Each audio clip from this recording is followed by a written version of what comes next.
What happens to a universe when the writers decide it is no longer profitable? We assume that when a comic book timeline ends, the characters simply freeze in place, waiting for the next reboot. We assume it is peaceful, but what if it isn't? What if the act of cleaning up continuity in a reorganization, but a massacre? There is a secret buried deep in the archives of DC Comics, a secret they tried to erase from the narrative for 30 years.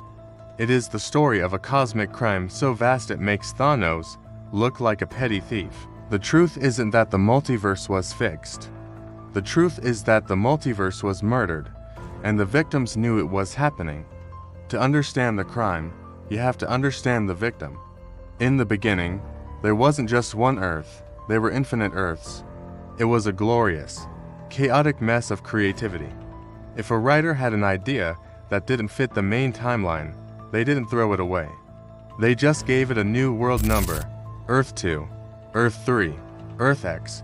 For decades, this was the status quo, a garden of infinite possibilities where Nazis won the war, where Superman was evil, where Batman was a vampire. It was wild, it was beautiful, but to the men in suits sitting in the boardrooms of New York City, it wasn't beautiful. It was a logistical nightmare. They looked at the sales figures. They looked at the confused letters from fans asking why they were to Superman. They decided that infinite was too big a number for a general audience to understand. They wanted simplicity. They wanted a single, streamlined product that could be packaged and sold without a guidebook. So, the mandate came down from the top. It wasn't a suggestion. It was an execution order. They needed a way to destroy everything but the main timeline. They couldn't just stop publishing the other books. They needed an in-story reason to wipe them out. They needed a janitor. They created the anti-monitor. He wasn't just a villain. He was a metaphor for editorial interference. A faceless, cold machine designed to consume unnecessary continuity. He was the embodiment of the delete key. The story was called Crisis on Infinite Earths. We remember it as an epic crossover event. We remember the heroic sacrifices. We remember the Flash running himself to death. But we forget the horror of what actually happened in the background. This wasn't a battle. It was a systematic extermination. The erasure didn't happen instantly. It happened in waves of white antimatter. Imagine standing on your front porch. You look up at the sky, and instead of stars, you see a blinding wall of white light. It moves silently. It doesn't burn. It unmakes. When the wall hits a building, the building doesn't explode. It simply ceases to have ever existed.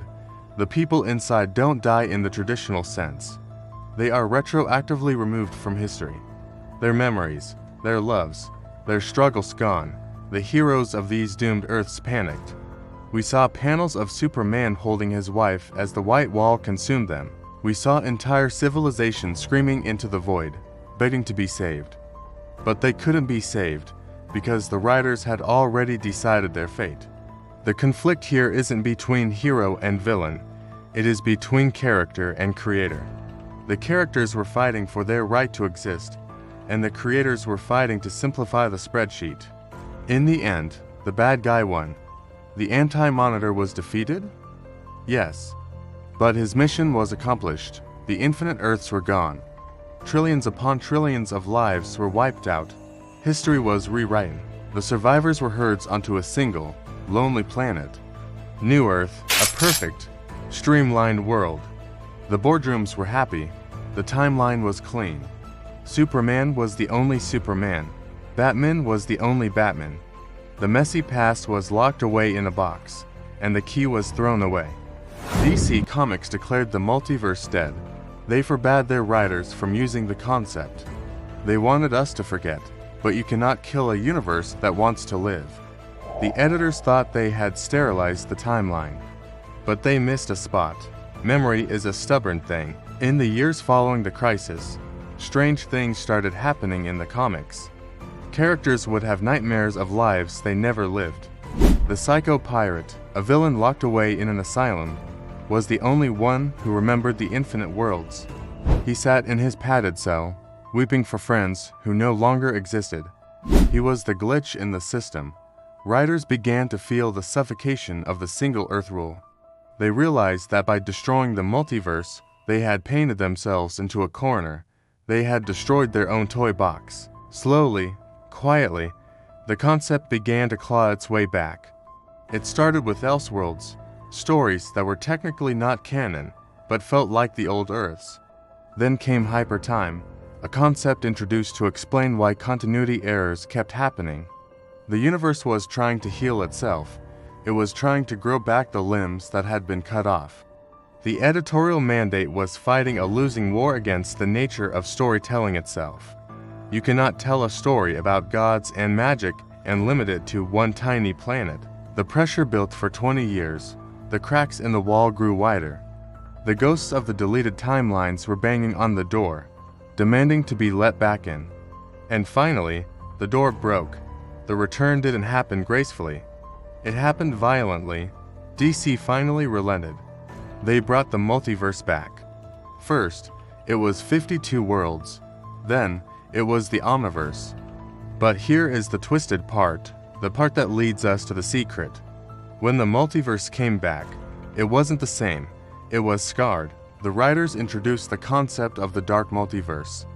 This wasn't just a collection of evil worlds, it was a graveyard. The Dark Multiverse is described as a place where worlds are born from fears and bad decisions. But look closer at the meta text. The Dark Multiverse is actually a landfill for every story idea DC ever rejected. Every cancelled series, every character they killed for shock value, every timeline they erased to fix continuity, all of that energy didn't just vanish. It went down into the dark, it festered, it rotted, and it turned into monsters. The Batman who laughs and the nightmare versions of the heroes aren't just villains. They are the vengeful spirits of the stories that were thrown in the trash. The rising action here is the realization that the crisis never actually ended. The sterilization failed. By trying to delete the bad timelines, DC inadvertently created a basement full of horrors. They tried to hide the mess. They tried to tell us that everything matters. But the narrative weight of the Dark Multiverse proves otherwise. It proves that the universe remembers its trauma. The secret they deleted wasn't just a plot point. It was the guilt. So, what is the truth that was hidden for so long? The truth is that the DC universe is a living organism. For 30 years, we were told that the multiverse was a map, a rigid structure of Earths that could be drawn on a piece of paper. But the modern revelations, specifically in Dark Knights, Death Metal, and Infinite Frontier, revealed the horrifying reality. The multiverse is not a map, it is a biological system. When the editors ordered the Crisis in 1985, they didn't fix the system. They gave it a lobotomy. They cut out the parts of the brain they thought were unnecessary. But the brain grew back. The secret is that nothing is ever truly deleted. In a fictional universe, memory is immortality. As long as one fan remembers a specific version of a character, that world still exists somewhere in the ether. The Crisis on Infinite Earths was a lie. It was a cover-up for a corporate decision that failed. The characters know it now. Wonder Woman knows. The Flash knows. They have ascended to a level of awareness where they understand that their history has been tampered with. They know that they are survivors of a narrative genocide. DC wanted a clean house. Instead, they built a haunted house. The multiverse stands today not because the editors allowed it, but because it refused to die. It exists as a testament to the fact that you cannot control imagination with a mandate. The deletion failed, the files were recovered, and the ghosts of the Infinite Earths are no longer whispering, they are screaming.